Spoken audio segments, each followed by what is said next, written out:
Hi, this is Vita Clocky with Vita's Collectibles. This is the second part of my winter church scene ornament.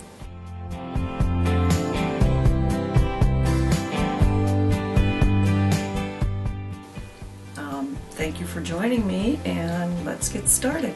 This is a piece that's already been second fired, and we'll go ahead and work on this now. It's been sanded and cleaned and ready for the second fire. This piece is finished, first fire. It's going to be ready for the fire at 017. And we'll go on, and I'm going to substitute this first fire painting to show you the second fire. The colors are a little different, but the concept is still the same. Let's start with the sky colors. If I wanted to add a tiny bit of lavender to that sky, I would do a diagonal brush stroke through it, like so. This one has the peacock colors with a little bit of salt and green in it, so I'm going to add a little lavender to break that up just a little bit to that stormy sky. We're going to work from the back forward. We've got the Deerfoot stippler. I'm going to go in with lavender and maybe a little purple and punch in some darker values down below of the purple, and maybe bring a little more turquoise back into it. Keep the darker values down closer to the base, and I'll do the same behind the church here a little, just a little suggestion of some trees. And soften. I might need to do a little bit more wipe out. Give a little bit more detail there. Soften again, the Deerfoot. No, I lost that edge a little bit. That's okay. It's not finished until it's fired, so. Okay. Now, I'm going to go to my small square shader. Here it is. A little bit of oil. I usually go into the oil more or less just to clean that brush and see where I'm at. Let's go to a little medium value gray. And let's put a little bit more shadow on the side of that steeple. Now, I want to darken up under the eaves, so I'm going to go with my darker gray. And I'm going to just line that right up along that eaves edge. Pull that down as the shadow side. And I'll do the same up here under that eave just to get some contrast going. I want to put a little bit over the top of that eave up here to create a little bit of shadow. And I'm going to pull that down. I want one side of the church to be a little bit lighter than the other because of the direction of the light. When I do these in these cool colors, I think more of a winter scene. Just going to soften that a little bit with my angle brush. Maybe went a little too far with that, but you can play around with it. Maybe clean up that eave just a little bit, clean out the windows, maybe a little bit more. Now with a little tiny mini brush, it has to be very clean because I'm going to go into some yellow and put some light into these little windows.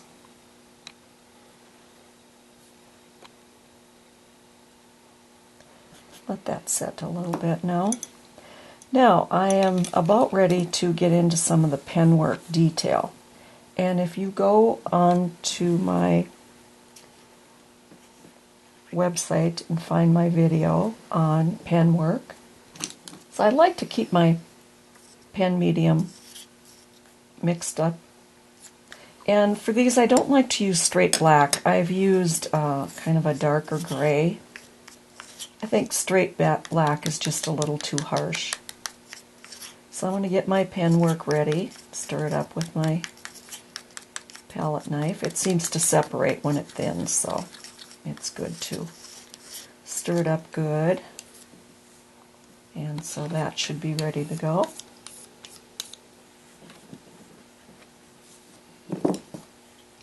Cover that up so it doesn't get spilled. And here's my pen ready to go. So let's look at doing some detailed pen work.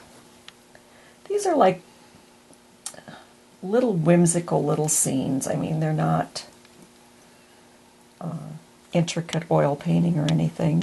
So I don't go into too much detail, but try to add shadows here and there. I might come down and separate that division on that wall there. A little bit darker under the eave. I'm going to have to hold this down here to get little U-shaped windows on here. And they don't have to be perfect, but I try to make them somewhat similar. If I don't get them real perfect, I go back in with a square shader, oiled and dried, and just kind of push them around so they look a little bit similar. That's good enough. Be nice if they were fired. It would be much easier to do. Now the steeple, I think I'll clean out the one edge with the shader there. I'm going to try to go in as carefully as I can and scratch in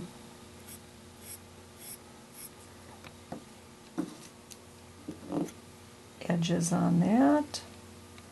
And I try not to play too much, but I do oftentimes have to go back and straighten it up with a shader or a wipeout brush. Try to get that little cross on as quickly as I can. And if your sky has already been fired and done, you can go back and repair that and play with it if you need to. Get just a little bit of shadow to the top of the roof, just to make more of a contrast. Alright, let's do a little something with the door here. Maybe you could do a square door. I kind of like to do a little bit rounded door. And here again, I never seem to quite get them perfect. So I'll go back with my little square shader and just kind of play around with them until they look a little bit more even. If I absolutely don't like it, I can wipe it off and start over, but I think the more a person plays, the harder it gets. A couple little door handles there. And I'd say, I think I'm going to leave that little church all alone. I think he's good. Okay, medium square shader. Back in the oil. Condition with, and get a load of pewter. Side load, and let's get a little shadow in and clean. This also cleans up that edge of the church there a little bit where it meets. Now I might add a little pewter under that grouping, under this grouping, under this grouping. Wash it down a little bit. Now I look at my path, and if I leave too much gray, it tends to look more like a stream. So I go into a little of the rich brown, not much. I just turn it to the side and just make a little suggestion of maybe that gravel or dirt back in there. So to me, this appears to be more of a road or a path than it would be if I left it with no brown in it. I think it looks too much like a stream of water. Now I'm going to go back in with my pen and just drop in a little bit of detail on the edge, maybe a few sprigs of shorter grass here. And as I come out and get closer to the foreground, maybe those little sprigs of grass would be a little longer. Come out here with a little detail.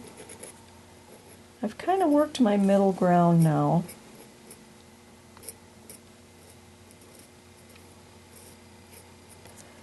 So I need to keep coming forward. Let's find that deerfoot stippler. Let's add a little lavender and purple to this foreground tree. I like the turquoise with the purple. That's some of my favorite colors. I tend to do a lot of things with purple. And I could even add a few little strokes of branches in there if I wanted a little more detail. I think it's got plenty. I think it's good enough. Let's push this up a little bit and take it into nothing. Alright, so far I've done the background, middle ground. I'm working forward now. Let's go on to the evergreen. Back to my little filbert. I'm going to put a little lavender and purple in that to tie it in with the rest. So I'm going to start at the top and just do a light little wash.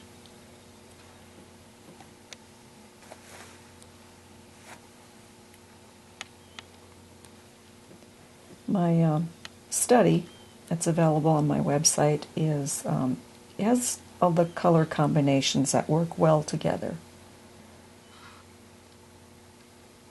for these winter scenes, ones that have been most popular. A little purple, maybe we can add a little darker here in the center. Wash that up there a little bit. Oh, I got a little bit of purple, maybe a little darker value in a few places because this is closer to us and it can have just a little more detail maybe. Now I'll soften that a little and clean that brush. We'll go back and wipe out some crisp edges for the little bit of snow that will come over the top. You can leave a little color on there, but push it around.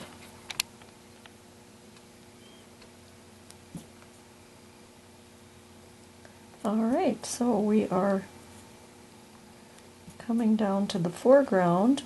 Now this design just had the one evergreen.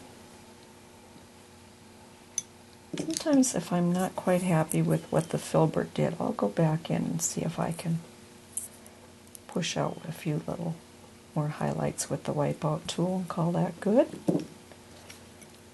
Back to the deerfoot and the purple colors. Let's shade this little sprig of grass here in the front. Back to the pen work. That's my pen seems a little clogged. All right.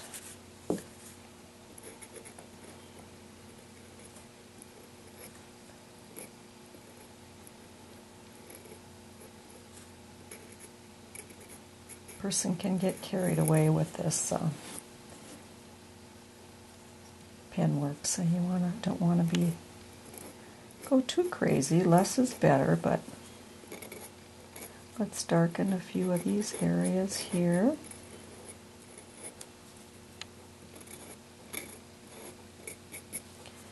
And I would probably maybe sign somewhere over here.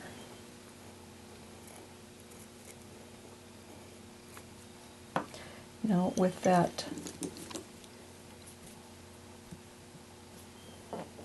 angled synthetic, now I would just knock these down a little and bring some highlight back to the snow that's back on top, and then it softens some of that pen work also. Okay. I thought this was a little much, maybe. So this is a small little vignette of North Dakota church winter scene. And this started out in turquoise and ended up having a little lavender wash on it, which I like. I could have darkened it monochromatic with more turquoise and peacock colors, but I couldn't help myself. I just had to get that purple in there. When I finish this on this fire, I have on the back side put North Dakota. I always like to do something on the back. You could date it or put family's names or personalize it. I sell these at the Pride of Dakota shows that we have in North Dakota every year, and so I put North Dakota on the backs of most of my pieces. Next, now we'll fire this piece at 017 and go on to show you a little bit of how the iridescent crystals are put on at the end. I'll demonstrate how to apply the iridescent crystals now. This is a piece that's been second fired and ready to finish. It's called, I call it my no fire snow. It definitely, you do not fire it. I mix iridescent crystals to get the cool purplish blue tone that are in these crystals, and they're available on my website if you're interested. What I do with those is I use just a clear glue. In this case, I use Elmer's glue. Any kind of glue that dries clear will work. And I have an old angled synthetic brush that I use to apply it. And I only put it on the highlight areas, like maybe the rooftop.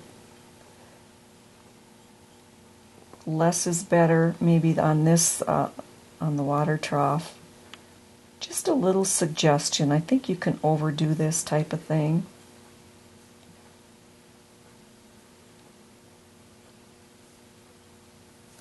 It just gives it a nice little glitter when they're on the tree and the light hits it. You can use an old coffee filter.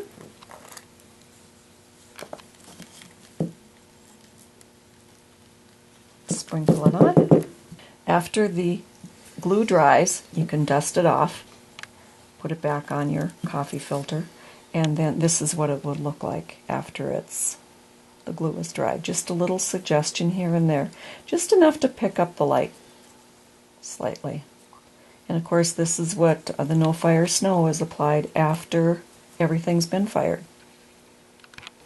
If you're interested in any of my products or my fired finished pieces, please visit my website at vidascollectibles.com. Thank you for joining me. I hope that you've learned a lot. Please subscribe to my channel and hit the bell if you'd like reminders for any upcoming new videos. Thanks again for joining me.